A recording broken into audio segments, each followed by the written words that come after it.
Chimichurri is a Latin American sauce which can be used both as a condiment or for marination, and has a pretty cool backstory where it was found in the 19th century by an Irish immigrant in Argentina who was looking for Worcestershire sauce, which is also made with vinegar and garlic in addition to molasses and anchovies. As a result, he whipped up this concoction with the local ingredients. The name chimichurri took the name of this individual named Chimichurri.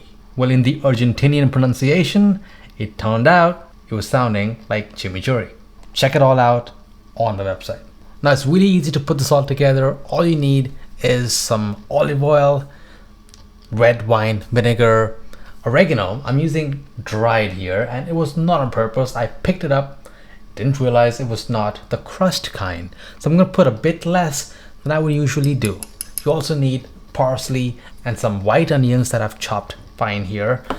I think I need a bit more parsley to add that green, but basically you're just mixing it all up. And just be careful if you are using garlic, and I'll tell you why.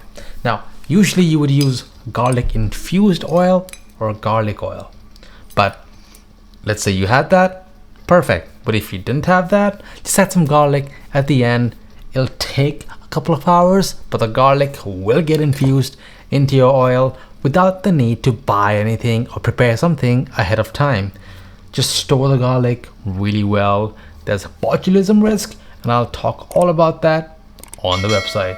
Enjoy your chimichurri.